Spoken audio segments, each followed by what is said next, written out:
Le fichier interdit de la collaboration française, les 100 000 collabos. Dominique Lormier, vous publiez ce document et c'est un événement. Les 100 000 collabos, depuis 2015, ces documents sont accessibles. On connaît les noms de ceux qui ont collaboré avec les nazis en France. Tout à fait. Alors c'est accessible, je dirais, d'un point de vue théorique, mais on a encore du mal à pouvoir les consulter, notamment ce fichier, parce que ce fichier a été normalement déclassé. Il a été utilisé au moment du procès Papon, mais on s'est rendu compte que parmi certaines personnes qui accusaient Papon de collaboration, ces personnes figuraient dans le fichier. Oui. Donc c'était une situation... Certains qui accusaient Maurice Papon avaient eux-mêmes été des collabos Certains, c'est-à-dire une minorité, dont un en particulier, qui est d'ailleurs plus ou moins cité dans mon livre, qui a eu d'ailleurs des activités ensuite politiques après la guerre.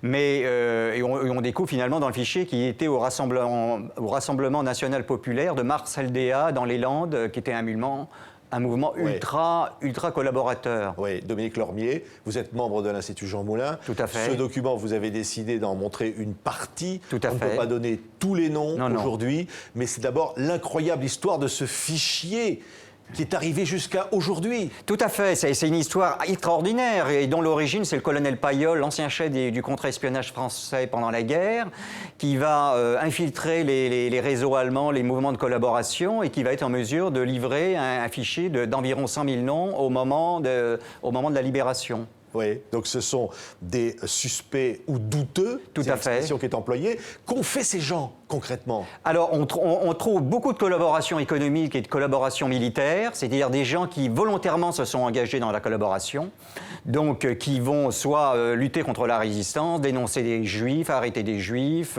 ainsi de suite, mener des opérations de torture également, qui travaillent pour la Gestapo, d'autres s'engagent dans la Waffen-SS, sur le front de l'Est, voilà. Donc ça, c'est cet aspect de la collaboration politique et militaire. Et il y a un autre aspect, c'est la collaboration économique qui est moins abordée dans le fichier parce qu'on est dans une volonté de réconciliation nationale et on a besoin de l'élite qui a collaboré avec les Allemands sur le plan économique et industriel. On est dans la reconstruction de la France, donc là on est prêt à passer l'éponge sur pas mal de gens, bien qu'ils aient été également aussi des collaborateurs. Donc c'est une collaboration, je dirais une épuration à différents niveaux. Oui, ce fichier dérange encore aujourd'hui? Ah bah oui, tout à fait, il dérange. De toute façon, on a estimé que si jamais on avait livré la totalité du fichier, on aurait eu des centaines de suicides et des procès à répétition. Oui, donc effectivement, vous avez les noms du fichier, vous ne pouvez pas les donner encore aujourd'hui? Vous ne voulez pas les donner? On a évité de le faire vis-à-vis des descendants et le service juridique des éditions du Cherche-Midi a estimé qu'on aurait des centaines de procès plus des suicides. Oui. Donc c'est encore un sujet brûlant, même chez les descendants. Hein.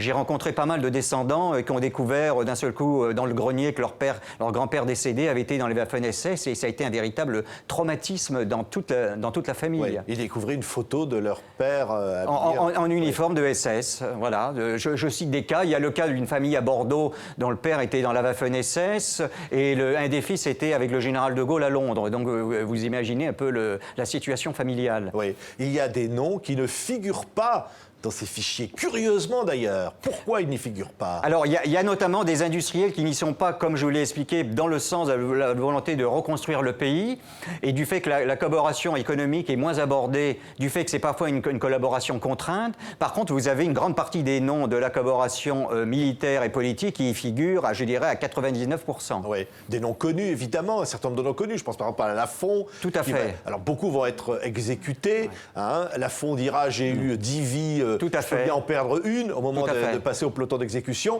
Un grand nombre sont exécutés, mais d'autres non. D'autres vont continuer. D'autres vont même faire des carrières politiques. Tout à fait. Alors je cite le cas de Papon et de Bousquet, hein, qui ont fait arrêter des Juifs. Hein, et j'établis un parallèle d'ailleurs assez tragique. C'est-à-dire vous avez d'un côté Mireille Balin, qui a été une des grandes actrices françaises de l'entre-deux-guerres, qui a tourné avec Jean Gabin et qui va avoir sa carrière complètement fichue en l'air à la Libération parce qu'elle a couché avec un Allemand. Elle ne se remettra jamais. Elle va mourir à 52 ans totalement ruinée. Et vous avez à côté des personnes comme Papon ou Bousquet qui ont fait arrêter des centaines de Juifs et qui, eux, vont avoir des carrières de notables sous la 4e et la 5e République. Oui, les noms figurent Papon figure dans ce fichier. Oui, et en Donc, plus, dès Papon, la fin de la guerre, on le sait. On le sait qu'il est fiché comme collaborateur par le service de contre-espionnage français, ainsi que d'ailleurs que Bousquet. Oui. Et vous avez donc d'autres François Mitterrand le savait aussi. Absolument, Mitterrand le savait, d'autant plus qu'il avait des liens avec Bousquet et qu'il avait des liens aussi avec le colonel Paillol. C'est le colonel Paillol qui a fait passer Mitterrand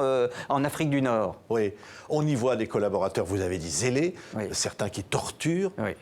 C'est terrible. C'est une histoire finalement terrible, une tâche dans l'histoire de France. Ben, la défaite de 40 a été un cataclysme national où vous avez tout l'équilibre politique qui a totalement éclaté, c'est-à-dire l'assurance d'une grande puissance qui était la France à cette époque-là était réduit à néant à ce moment-là, et vous avez véritablement, je dirais, des changements politiques, mais d'une manière incroyable. C'est-à-dire vous avez des gens qui ont milité à la LICA pendant l'entre-deux-guerres et qui vont devenir des collaborateurs antisémites. Vous avez des gens qui étaient plutôt militants d'extrême droite qui vont rentrer, eux, par contre, dans la résistance par germanophobie. Vous avez également aussi dans la collaboration des gens de gauche des finalement, communistes. des communistes comme Doriot, mais également plein d'autres également, qui d'un seul coup estiment que c'est l'Allemagne qui a gagné la guerre, donc il faut jouer la carte allemande. Et pour préserver ce qu'on peut préserver au niveau des Français, on va collaborer avec donc les Allemands. Oui, ils servent les nazis d'une manière décisive. Alors d'une manière décisive, non, parce que si on établit un parallèle entre les Français d'une manière échelonnée entre juillet 40 et mai 45 qui ont combattu soit dans la résistance, dans les forces françaises libres ou dans l'armée d'Afrique qui est devenue l'armée régulière, on a 1 425 000 personnes. À côté de ça, vous avez à peu près 100 000 collaborateurs fichés et à peu près 200 000 sympathisants. Oui.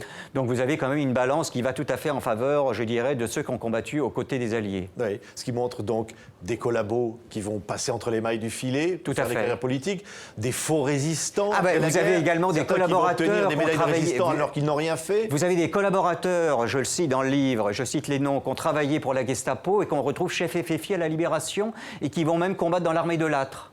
Oui. Mais qui vont être découverts quand même par les services de contre-espionnage. Donc ils vont passer pour des résistants. Alors ils passent pour des résistants de la dernière heure. Ils passent pour des résistants pendant quelques mois, ils combattent même dans l'armée de Lattre, en Allemagne, etc. Et puis finalement, ils sont découverts par les services de contre-espionnage et ils seront généralement fusillés. Il y en a certains qui bénéficient d'amnisties totalement incroyables alors qu'ils ont arrêté des centaines de Français. On ne comprend pas pourquoi finalement ils ne sont pas fusillés ou emprisonnés pendant des dizaines d'années et finalement ils sont libérés assez vite. Oui. Il y a eu des certificats d'appartenance à la résistance totalement faux qui ont été donnés. Et effectivement, ça a causé des tempêtes, je dirais, de panique au sein d'une partie de l'élite française. Et puis donc des résistants qui vont être exécutés Oui. comme collabos et inversement. Tout à fait. C'est une France incroyable que vous nous décrivez dans ce livre, les 100 000 collabos. Écoutez, c'est un livre totalement explosif. Hein. Il y a eu d'ailleurs déjà une double page dans l'Express, donc c'est en train de prendre une ampleur assez importante. Et effectivement, c'est le fruit de 30 années de recherche, étant donné que j'ai publié de nombreux livres sur cette période. J'ai consulté de nombreux témoins et des gens qui étaient encore en vie dans les années 80 et qui avaient encore une mémoire solide. Donc je dirais que c'est un livre explosif. Merci beaucoup. Dominique Lormier, ça s'appelle les 100 000 collabos, le fichier interdit de la collaboration française du publié au Cherche Midi. Merci d'avoir été notre invité. Eh bien écoutez, je vous remercie.